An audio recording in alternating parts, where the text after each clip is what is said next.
In 1979, the United States Congress officially concluded that a conspiracy likely killed President Kennedy, directly contradicting the original narrative. 60 years later, thousands of pages of records regarding the assassination remain partially classified. This leaves the American public to navigate two legally established, yet completely opposing official truths about what happened in Dallas. To understand the weight of this contradiction, we have to look at who Kennedy was in 1963. Elected at age 43, he was a symbol of extreme optimism who had recently navigated the world away from nuclear war during the Cuban Missile Crisis. The press called his time in office Camelot. Alongside his wife Jackie, Kennedy cultivated an image of youthful idealism and possibility that made the White House feel like a source of national safety and progress. In the autumn of 1963, a majority of Americans viewed their government and their president as symbols of an orderly, unfolding future. This widespread belief in a stable world meant the public was emotionally unprepared for the violence that was about to occur.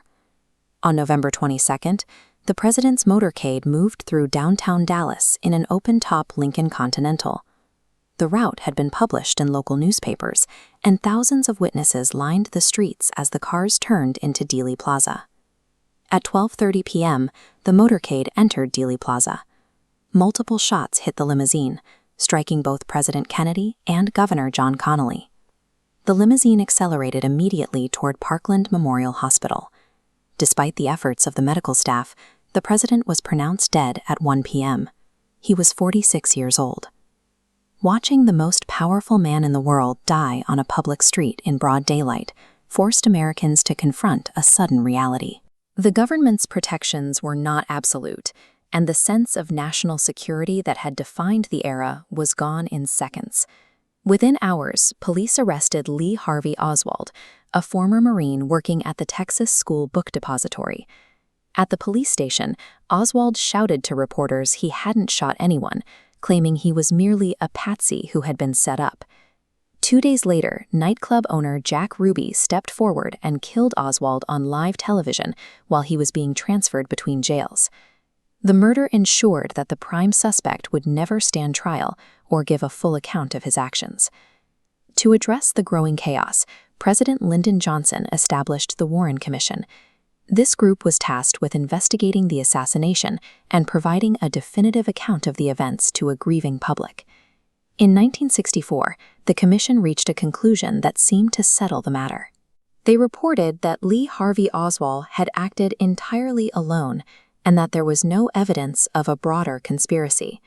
For a government navigating the height of the Cold War, a lone gunman was a convenient explanation. It allowed the country to move past the tragedy without the complications of investigating international ties or domestic plots causing further instability. The commission relied on the magic bullet theory, requiring a single bullet to change direction multiple times mid-air. But later acoustic analysis suggested 4 shots were fired, impossible for one gunman using a bolt-action rifle in the time recorded. This matched reports from dozens of witnesses who heard shots coming from the grassy knoll, a raised area in front of the limousine, rather than from the book depository behind it. In 1979, the House Select Committee on Assassinations used new technology to re-examine these anomalies. They were tasked with determining if the original Warren Commission report had missed the truth. The committee reached a startling conclusion. Kennedy was probably killed as a result of a conspiracy involving a second shooter. This was not the theory of an outsider, but the formal finding of the United States Congress. The existence of 2 conflicting official reports on the same event created a unique situation in American history. For the first time, the public was presented with 2 different government truths, forcing them to decide which version of their own history to believe.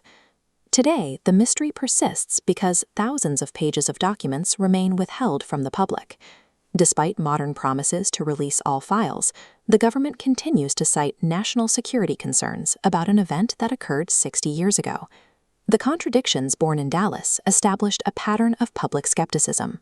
When later crises emerged, including the Vietnam War and the Watergate scandal, the precedent for doubting the official government narrative had already been set by the conflicting reports on the assassination. The tragedy deepened in 1968 when a second brother, Robert Kennedy, was also assassinated in public while running for president. These combined losses left a generational impact on the American psyche that went beyond politics. Civil rights leader John Lewis observed that after Kennedy died, something died in all of us. He was speaking about a specific kind of hope, the belief that the world was essentially fair and that progress was guaranteed.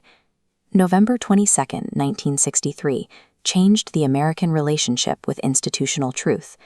The absolute confidence of the early 60s was replaced by a persistent skepticism, sustained by the secret documents that still remain hidden from the public 6 decades later.